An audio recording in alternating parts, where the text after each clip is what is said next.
नमस्कार दोस्तों। आज की ये कथा केवल एक कहानी नहीं बल्कि उस करुणा का प्रमाण है जो भगवान श्री हरि एक टूटे हुए, पीड़ित और पश्चाताप से भरे हृदय पर बरसाते हैं। आज हम आपको सुनाने जा रहे हैं माघ मास की पवित्र जया एकादशी व्रत कथा, जो ये सिखाती है कि भगवान की कृपा अनजाने में भी जीवन बदल सकती है। बहुत समय पहले की बात है। स्वर्गलोक में देवराज इंद्र का राज्य था। नंदवन में दिव्य सुगंध फैली रहती, पारिजात के पुष्प झड़ते रहते और गंधर्वों के संगीत आत्मा तक उतर जाता था। इसी स्वर्ग सभा में गंधर्वराज चित्रसेन, उनकी पत्नी मालिनी और उनका पुत्र मल्यवान उपस्थित था। सभा में एक सुंदर अप्सरा पुष्पवती भी आई थी। संगीत गूंज रहा था, नृत्य चल रहा था, लेकिन उसी पल मल्यवान और पुष्पवती की दृष्टि एक दूसरे में उलझ गई। क्षण भर का वो आकर्षण इतना भारी पड़ गया कि दोनों अपने कर्तव्य भूल बैठे। देवराज इंद्र सब देख रहे थे। उनका हृदय क्रोध से भर उठा। इंद्रदेव गरजे, तुम दोनों ने मेरी दिव्य सभा का मर्यादा भंग की है। आसक्ति ने तुम्हें अंधा कर दिया। मैं तुम्हें श्राप देता हूँ, तुम दोनों पति पत्नी बनकर मृत्युलोक में पिशाच योनि धारण करोगे और अपने कर्मों का फल भोगोगे। श्राप सुनते ही मल्यवान और पुष्पवती स्तब्ध रह गए।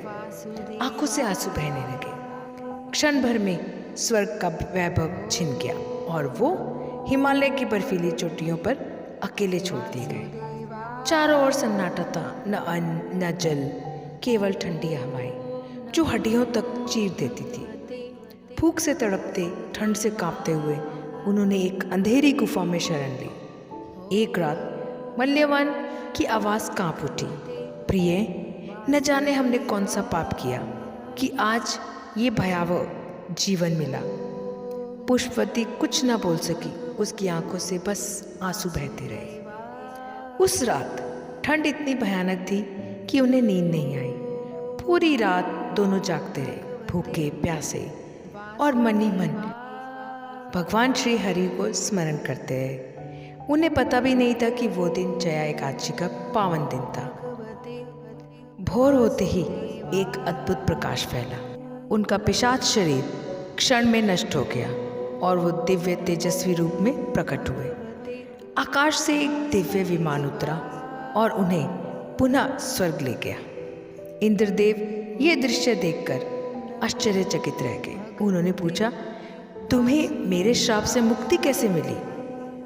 मल्यवान ने विनम्रता से कहा, हे देवराज, ये सब भगवान श्री विष्णु की कृपा है। हमसे अनजाने में उनकी प्रिय जया एकादशी का पालन हो गया। इंद्रदेव की आंखें भर आई। वो बोले, धन्य है ये एकादशी। जो भी श्रद्धा से इस व्रत का पालन करता है वो पापों से मुक्त होकर वैकुंठ को प्राप्त करता है।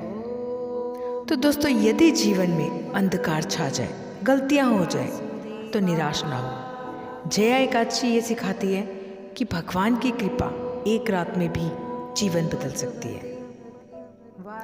जय श्री हरि विष्णु। हरि बोल, हरि बोल, हरि हरि बोल।